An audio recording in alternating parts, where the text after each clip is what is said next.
जयराम जी कौन सा बहुत बड़ा तिस्मार खा हो गया भैया। आप एक बात बताइए ना, खुद कितना वोट से जीते हैं। जयराम की पार्टी बोल रहे हैं सर कि हार का ठीकरा हमारे ऊपर क्यों फोड़ रहे हैं आप लोग? अपनी वजह से हारे, अपने एजेंडे की वजह से हारे, आप मुद्दा पर आप लोग नहीं लड़ पाए। बहुत लोग गलत फहमी में जीता था, इसी कारण में बहुत सा हश्र हुआ है। इनका भी हश्र बहुत जल्द हो जाएगा। जयराम मातो की पार्टी जेएलकेएम की भविष्य क्या देखते हैं आप? जेएमएम का भविष्य मुझे तो नजर नहीं आता है। ये तो जेएमएम की बी टीम है, मैं इतना ही मानता हूँ कि जेएमएम की बी टीम। ट्राइबल रिजर्व सीटें सर जो थी, कोल्हान की चाहे बात कर ले, संथाल की बात कर ले, उस पर आप इस बार बीजेपी की पूरी फोकस थी सर। आपने देखा कि जिस तरीके से कोल्हान हो चाहे संथाल हो, पूरा दमखम आप लोगों ने लगाया, लेकिन 28 रिजर्व सीटों में मात्र एक सीट, वो भी चंपाई सोरेन बचा पाए। क्या वजह मानते हैं सर इसके पीछे आप? हमेशा ओवर कॉन्फिडेंस में नहीं रहना चाहिए। जी। दुश्मन को कभी भी कमजोर नहीं समझना चाहिए। काम आपको उसी ढंग से करना है। आगे ये रखिए कि भाई आगे का गोलकी बहुत मजबूत है, और हमको किधर से गोल, किस कॉर्नर से गोल, उसके सर के ऊपर से गोल, तो भाई वो तो करना पड़ेगा ना। हेमंत सोरेन को जेल में डालना, एक आदिवासी मुख्यमंत्री को जेल में डालना, ये कहीं ना कहीं बीजेपी पर कहीं महंगा तो नहीं पड़ गया? में भी हो सकता है। सीपी सिंह आपका अपना है, बाद बाकी सब सपना है। अरे भाई, मैं ओपन बोलता हूँ कि मुसलमान ईसाई मुझे वोट नहीं देता है, मैं वोट मांगने भी नहीं जाता हूँ। मैं जानता हूँ कि वहाँ जाना बालू से तेल निकालने के समान। मुद्दे रहे सर, बांग्लादेशी घुसपैठ जो सर सबसे फ्रंट फुट पर रखा उसको आप लोगों ने, भी है। और भी कई मुद्दे थे। आपको क्या लगा ये सब पर फेल हो गए आप लोग? नमस्कार, 23 नवंबर को झारखंड की जनता ने जनादेश दे दिया, और ये जनादेश इंडिया गठबंधन के पक्ष में आया। हमारे साथ सीपी सिंह हैं, जिन्होंने एक बार फिर से अपने रिकॉर्ड को खुद तोड़ा है और एक नया रिकॉर्ड बनाया है। 7 बार रांची विधानसभा सीट पर इन्होंने जीत दर्ज करके जो है एक तरह से समझिए कि ये नया रिकॉर्ड इन्होंने बना दिया है। लेकिन दूसरी तरफ बीजेपी की जिस तरीके से इस पूरे विधानसभा में प्रदर्शन रहा, ये अपने आप में निराशाजनक है। जो बीजेपी ये दावा कर रही थी कि 2/3 बहुमत के साथ सत्ता में वापसी करेगी, वो कहां चूक गई। अनुभवी नेता है सीपी सिंह, पुराने नेता है, झारखंड की राजनीति को जो है बारीकी से समझते हैं। सर, पहले तो आपको बहुत बधाई कि 7 बार आपको जनता ने आशीर्वाद दिया और जनता के दिलों में जगह बनाए रखी। इसके पहले तो राज क्या है इसके पीछे? अब राज तो मैं बताऊंगा नहीं, मैं राज बता दूंगा तो फिर सब लोग मुझे ही चैलेंज करने लगेगा। भाई कहावत है ना, मछली खिला दो तालाब मत दिखाओ। तो बात है, मैं राज तो नहीं बताऊंगा। 7 बार सर मायने रखता है सर, किसी विधायक के लिए 7 बार चुन कर आना, कैसे देखते हैं? क्योंकि 7 बार एक ही सीट से, जी, लोग अलग अलग सीट से 7 बार 9 बार होते होंगे, मुझे नहीं पता है, लेकिन एक सीट से लगातार 7 बार। जी। तो भाई देखिए, सीपी सिंह 5 साल 365 दिन, 30 महीना का 30 दिन होता है, तो काम करता है ना, जनता के बीच रहता है, जनता की सेवा में रहता है, जनता के सुख दुख का साथी रहता है। बाद बाकी लोग तो आते हैं फिर उड़नछू हो जाते हैं। तो भाई इसीलिए तो कार्यकर्ता नारा लगाते हैं कि सीपी सिंह आपका अपना है, बाद बाकी सब सपना है। यही राज है। लेकिन सर, झारखंड का जो जनादेश आया है वो बिल्कुल आप लोगों के बिल्कुल सोच के अनुसार नहीं है, जिस तरीके से दावा किया जा रहा था। जो सही है, जनादेश तो भाई भाजपा के पक्ष में नहीं आया। भाजपा के पक्ष में तो विपक्ष में बैठने का जनादेश आया है। ये बात सही है कि सत्तारूढ़ जेएमएम, कांग्रेस, राजद को प्रचंड बहुमत मिला है, इससे इनकार नहीं किया जा सकता है। अब 5 साल उनको काम करना है। जो वायदे उन्होंने 19 से किया है, उन सारे वायदों को पूरा करें। भाई जनता ने तो जनादेश दे दिया, दोबारा दे दिया, अब आपको पूरा करना है ना, तो आप पूरा कीजिए। अब इस बार नहीं चलेगा कि आपने वायदे किया, भाई वित्तीय स्थिति का ध्यान नहीं रखा। तो मैं तो कहता हूँ कि भाई वायदे आपने किया है तो वायदा निभाना पड़ेगा। कहाँ चूक हो गई सर, क्या लगा आपको? आप पुराने नेता हैं सर, राजनीति को करीबी से समझते हैं। देखिए, चूक जो भी हुई है जी, वो सब जानते हैं हम लोग। लेकिन उसको मीडिया में मैं वर्णन नहीं कर सकता। सीपी सिंह जी को ये आभास था पहले से? देखिए, सीपी सिंह 5 साल पहले बहुत सी बातें बताया था जी। अब लोगों ने उस पर ध्यान नहीं दिया, मैं यही कह सकता हूँ, या समझा कि भाई वातावरण अनुकूल है। लेकिन भाई देखो, गुड हमेशा ओवर कॉन्फिडेंस में नहीं रहना चाहिए। जी जी। दुश्मन को कभी भी कमजोर नहीं समझना चाहिए। काम आपको उसी ढंग से करना है। आगे ये रखिए कि भाई आगे का गोल की बहुत मजबूत है, और हमको किधर से गोल, किस कॉर्नर से गोल, उसके सर के ऊपर से गोल, तो भाई वो तो करना पड़ेगा ना, और नहीं तो रोक लेगा गोल को, उसमें हार जाइएगा। तो है बहुत सी बातें हैं जो बीजेपी के जो मुद्दे रहे सर, बांग्लादेशी घुसपैठ जो सर सबसे आज फ्रंट भी फुट पर रखा उसको आप लोगों आज ने, भी है। और भी कई मुद्दे थे, आपको भी क्या लगा ये सफल फेल हो गए आप लोग? नहीं, फेल नहीं हुआ है। देखिए, फेल नहीं हुआ है। जो क्षेत्र से हम लोग हारे हैं वहाँ ये मुद्दा नहीं चला होगा, लेकिन ऐसा नहीं है कि ये मुद्दा फेल हो गया। जो सच्चाई है तो सच्चाई है, तो फेल हो गया तो हो गया, फिर रखेंगे उस मुद्दे को। ये देखिए, यहाँ के अपने बहन बेटियों की इज्जत आबरू से खिलवाड़ नहीं होने देंगे, स्पष्ट है। और ये मुद्दा तो चलता रहेगा, हमारा रोटी बेटी माटी का मुद्दा चलता रहेगा। सर हेमंता विश्व शर्मा जो है, चाहे शिवराज सिंह चौहान हो, इवन पूरा जो मोदी कैबिनेट का सर जो शीर्ष के नेता थे वो अपना पूरा दमखम लगा दिए। आप सर पुराने नेता, अनुभवी हैं, आपको क्या लगा वो जिस तरीके से, जिस एजेंडे के साथ यहाँ पर आप रणनीति बनाई, उसमें कहाँ वो पीछे रह गए? देखिए, कहाँ पीछे रह गए, मैं इसका विवेचना मैं मीडिया में नहीं करूँगा ना। बिल्कुल बिल्कुल। यहाँ विवेचना का उचित स्थान है। हम लोग तो भाई यही ना सीखे हैं, कोई भी बात उचित स्थान पर, उचित समय पर और उचित व्यक्ति से करना चाहिए।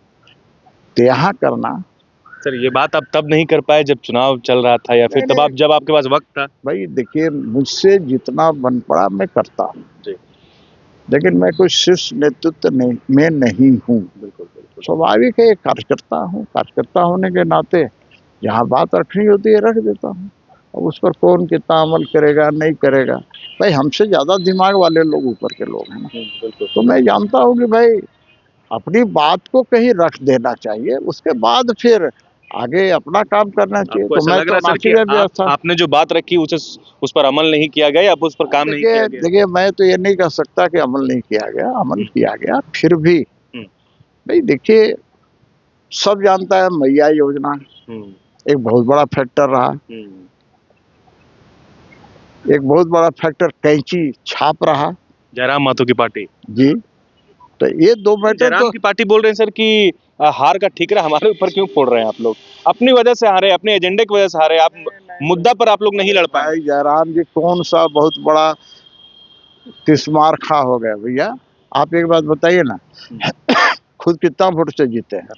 इतने बड़े तिस्मार खा थे, एक ही सीट जीते ना, वो भी 200 या 400 वोट से जीते नहीं, 10,000 वोट से जीते सर। तो जो भी 10,000 वोट से जीते, एक सीट जीते। तो आपने तो और लोगों को बर्बाद किया ना, चाहे हमें किया, उनको किया, जिसको भी किया तो जरूर। तो मेरा ये कहना है कि कोई बड़े तिस्मार खां नहीं है, गलत फहमी में जीते हैं। बहुत लोग गलत फहमी में जीता था, इसी कारण में बहुत सा हश्र हुआ है।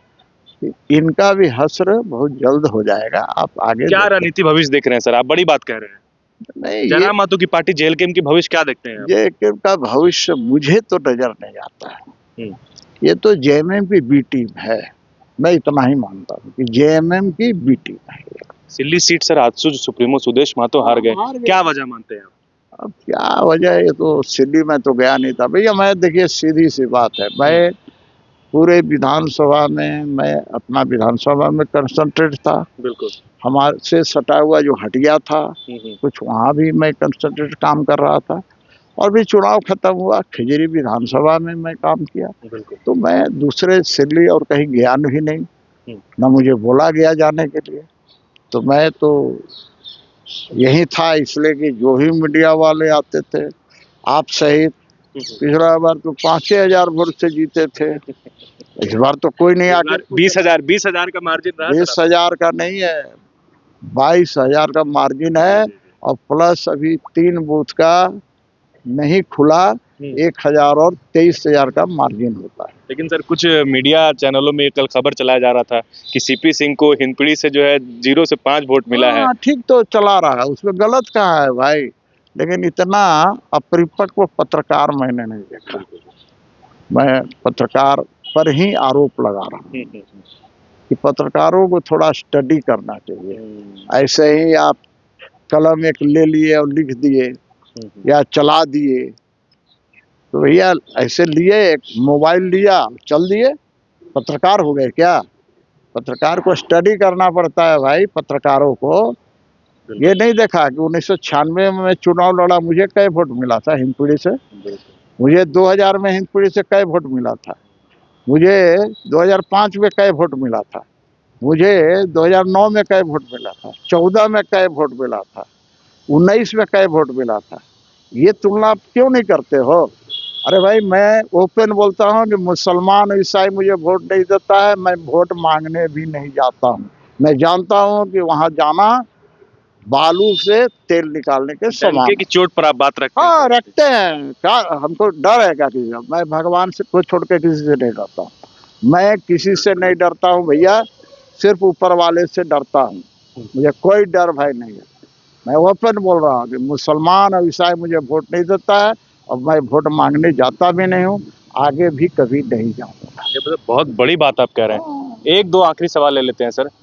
ट्राइबल रिजर्व सीटें सर जो थी, कोल्हान की चाहे बात कर ले, संथाल की बात कर ले, उस पर आप इस बार बीजेपी की पूरी फोकस थी सर। आपने देखा कि जिस तरीके से कोल्हान हो चाहे संथाल हो, पूरा दमखम आप लोगों ने लगाया, लेकिन 28 रिजर्व सीटों में मात्र 1 सीट, वो भी चंपई सोरेन बचा पाए।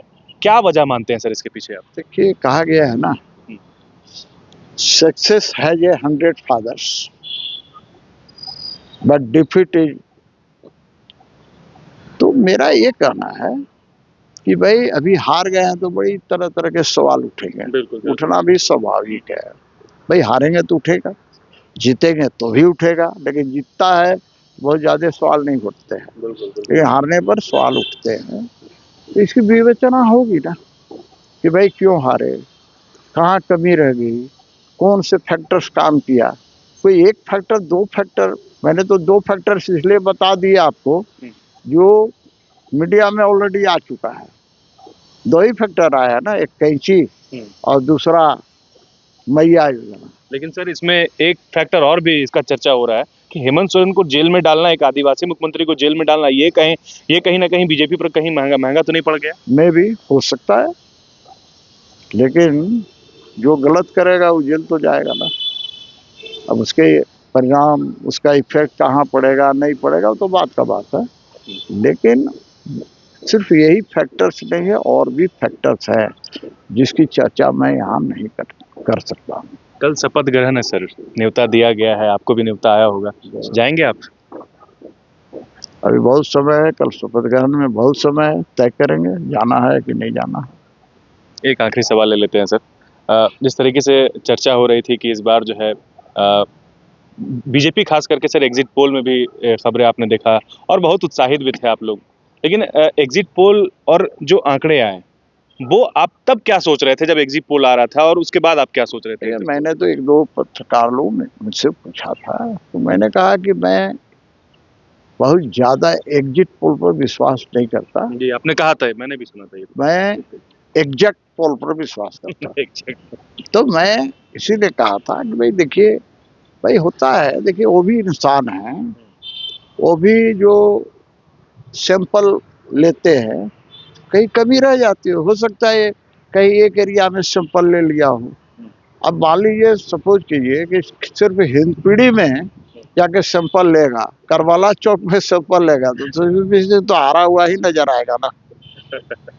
बिल्कुल। क्या सर इस बार क्या रणनीति रहेगी? 7 बार आप जीत कर आए हैं, चर्चा ये हो रही है कि नेता प्रतिपक्ष सीपी सिंह बन सकते हैं। देखिए मैं तो नहीं जानता भैया, मैं भारतीय जनता पार्टी का कार्यकर्ता हूँ जी, 50 साल से ऊपर से मैं पार्टी के लिए काम कर रहा हूँ, और आज तक मैंने पार्टी में रहकर ही काम किया है, पार्टी के लिए काम किया है, आगे भी करता रहूँगा।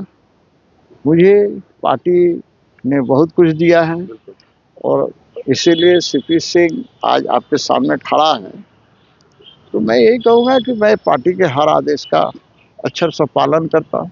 पार्टी जो आदेश देगी वो पालन करूँगा। बहुत शुक्रिया सर आपका। धन्यवाद। सीपी सिंह है जिन्होंने रिकॉर्ड बना दिया है, 7 बार इन्होंने रांची विधानसभा सीट जीत ली है और ये बोल रहे हैं कि चूक कहाँ हो गई, इसकी विवेचना जरूर होगी, इसकी समीक्षा होगी, लेकिन सीपी सिंह के राजनीति करने का तरीका अलग है। डंके की चोट पर बुरा लगे या भला लगे, इससे इनको कोई फर्क नहीं पड़ता है, मुद्दों की बात करते हैं। अब देखना है कि बीजेपी अपनी खोई हुई जमीन को कैसे वापस लाती है, क्या समीक्षा में निकलता है। बहुत शुक्रिया। TheFollowUp.in. Like, share, and subscribe. www.thefollowup.in